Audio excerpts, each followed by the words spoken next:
One of the things that can actually be the greatest obstacle to living a life that's fulfilling, that feels peaceful, and that actually is successful in creating results can be a compulsiveness to take action.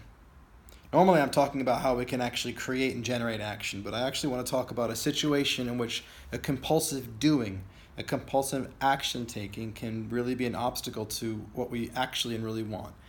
So maybe you can relate to this. I certainly had this in my life. I was creating with a client today where it was showing up in hers.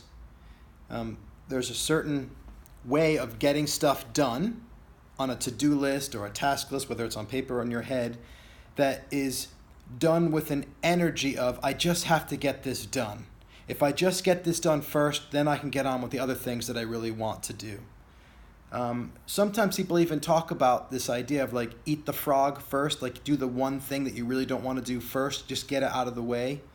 That can be related to this too. Maybe it's good advice, or maybe it's coming from a place that has you be compulsive in taking action. And the reason that it's not effective holistically is because acting from compulsion creates a state of being that's not your most empowered state.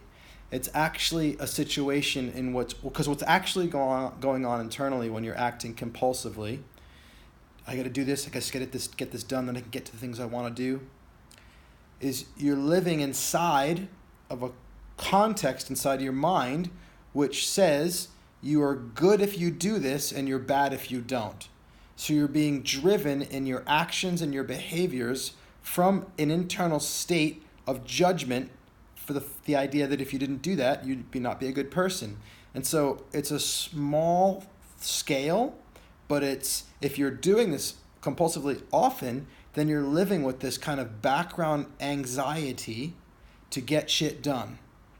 And if you get shit done driven by a background anxiety to get shit done, then you entrench the motivational structure of anxiety, and it's what you actually become, maybe not even conscious of it anymore, just living with this ambient I got to do this kind of thing, and the becomes like the refrigerator hum. You don't even hear it anymore, but it's still there, and there's still, your body's living in at least a subtle state of anxiety, or maybe in a strong state. You've got chronic inflammation, or you're got ME or something like that. But even on a small level, this will impact your state of being and not have you be relaxed and at peace.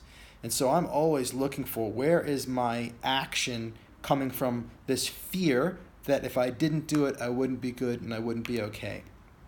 But that's not actually what I want to talk about as far as where to look today. That's a great place to start. If you have awareness of that, then that's awesome.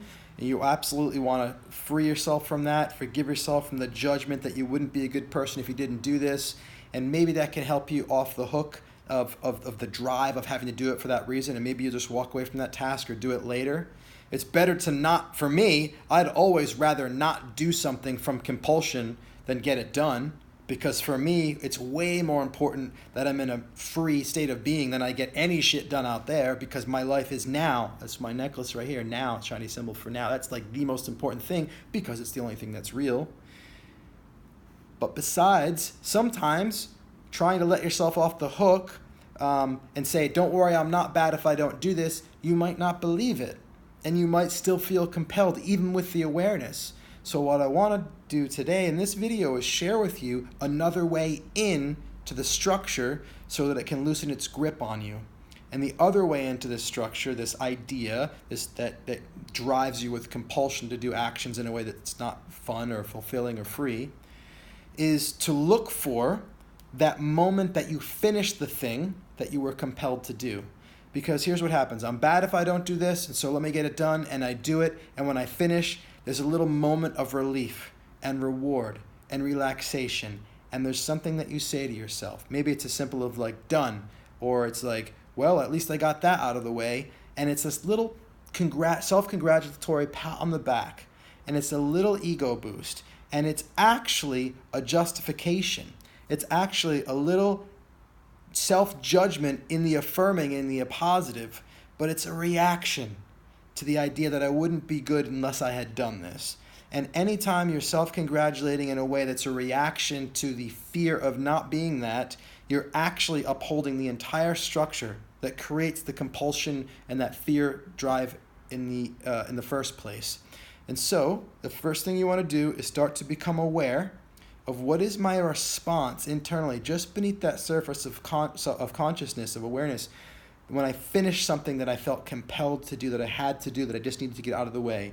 And if I can start to see what I say to myself, how I feel, how I think, what's the little ego boost, it doesn't have to be big, it can be small, but if it's there, you want to look for it. What am I saying to myself? Almost habitually, that's just little like, now I did that, now I'm good, now I can get on to what I enjoy, right? Even if in food, I didn't even see this until right now as I'm speaking with you here. I still have the idea that I have to eat my vegetables. I'm looking at my kitchen table. I have to eat my vegetables, and then if I did that, then I can have a dessert. So it's like I'm not free always in eating my vegetables. Sometimes I am, but if it's not something that I'm fully enjoying, I hope my wife's not watching, I love you, babe, then I'm eating them anyway because I'd be a good boy if I did, and then I could deserve something sweet after, a little piece of chocolate or whatever. And that's a place for me to look at this. Right? I'm interested in the micro judgments, the little tiny ones, because the ones hiding in these little spaces, they're the ones that create the refrigerator hum of anxiety in our state of being.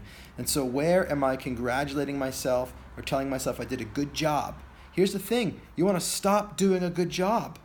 You want to stop patting yourself on the back for doing the things that you were afraid you wouldn't be a good boy or good girl for if you didn't do. Every time you pat yourself on the back, little self-congratulation for doing the things that you were afraid if you didn't do, you weren't good enough, you actually uphold the whole structure of measuring yourself and your behaviors. And if you can see where you're congratulating yourself, in that moment you can just, whoa, hey, I forgive myself for saying that I'm good just because I ate my vegetables. Or I forgive myself for thinking that I'm a better person because I checked that thing off my to-do list. I don't want to live inside that duality, that dichotomy, that trap of I'm good if I do things and I'm bad if I don't. And this is the thing. If you start to look at where you're patting yourself on the back and you stop doing that because you know that it upholds the structure of judgment, it's actually a way to trick yourself to stop judging yourself as bad unless you get this thing done. So, as you ease off on the self-congratulation for finishing tasks, for doing things that you felt compelled to do, you will actually start to feel compelled to do those things less because the compulsion comes from a fear, a small micro fear, that if you don't do it, you're not good, you're bad, and it's a condemnation. So, stop trying to do a good job. Stop being afraid of not doing a good job. Stop being afraid of doing a bad job. You're okay either way. And here's the last piece I'll say on this. If you can see the whole idea that I'm explaining and it still feels like intimidating or scary, or I see that I could do that, but something about it, I don't want to do that. There's a deeper fear. And this is a fear that upholds the structure of our identity. And that fear is that if I wasn't in this dichotomy, this duality between I'm good if I do it and I'm bad if I don't, then I would just sit around and do nothing. And then my life would be meaningless. That will be underneath so many things that could help you to be free. But if you think that you're not going to get shit done and be productive if you're free, then of course you wouldn't want to be free. While at the same time you want to be free. But here's the thing, let me help you relax around that and help you actually start to explore the power of freedom and peace. The reality is that peace is productive. When you are free, you naturally, inherently, spontaneously want to be in action. You want to create. The prison you put yourself in with thinking you're good if you do and you're bad if you don't, that is not the only thing that's driving you. Life will continue to want to create. Action will come in the space you create by letting go of your judgment, be it in the negative or the positive. Stop trying to do a good job. Stop congratulating yourself. Find yourself free from compulsions and become connected to a level of productivity that is so natural, so innate, and so powerful that you'll get so much more shit done without that structure even existing.